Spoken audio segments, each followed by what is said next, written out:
Hey there, this is Joric. Welcome back to my channel. Today I want to talk to you about what it's like living in Portugal and specifically Lisbon and transportation options. So whether you're coming for a vacation, a holiday, or you're looking to set up shop here, I want to talk to you about what available options there are to get around town. So thank you for coming to my channel. Please subscribe. It helps me out a great deal.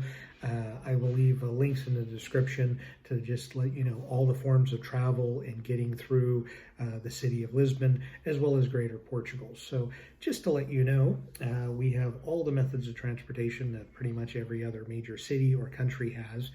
We have trains, planes, and automobiles that are going to get you here.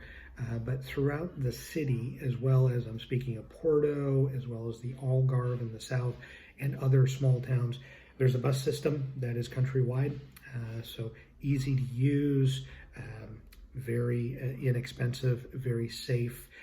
In Lisbon, you have a metro, so you have a subway. Again, easy to use, easy to understand, very safe. You have trams, so much like what you see in San Francisco, if you're from the US or other countries, Eastern Europe, you have trams to get around town. Very cool to try. I would recommend Tram 28 is the greatest way to see the most amount of Lisbon if you're taking a tram to get some great photos. Cabs, feet are basically the best way, we think, to get around much of the city center, whether you're in Porto, Lisbon, down in the Algarve and the beach, or if you're traveling to smaller towns like Fatima, Tomar, Beja, Évora, you have the ability to get rental cars and travel, of course. You have Uber, a little harder to get in smaller towns, but the great thing is we have Uber here in Lisbon, you have it in Porto, you have it in the Algarve. So in the major tourist areas or the places that you're most likely to visit, you're going to be able to get Uber. They do not have Lyft, and I don't believe at this time they have any other options. You do see a number of people that use the what I call energy efficient ways of traveling besides walking, is that you'll have bikes and scooters that are available all over Porto and Lisbon. Not so much the Algarve, but in the major two municipalities, you can rent those and use those to get around if you choose.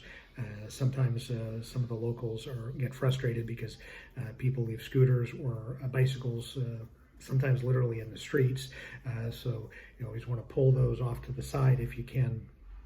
But we have all the modes of transportation that you would get in any other major city, any other major country, including Uber. So you may not prefer Uber, but if you want a method of ride sharing that is comparable in price, if not sometimes cheaper than the cab, it's worth it. I will say cabs are very cheap in Lisbon and Porto to get around, which is very nice.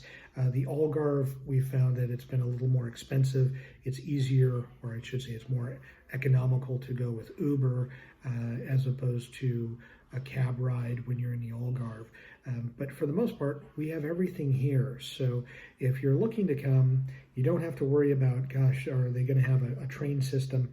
They have a great train system that goes throughout the country, much like the bus system.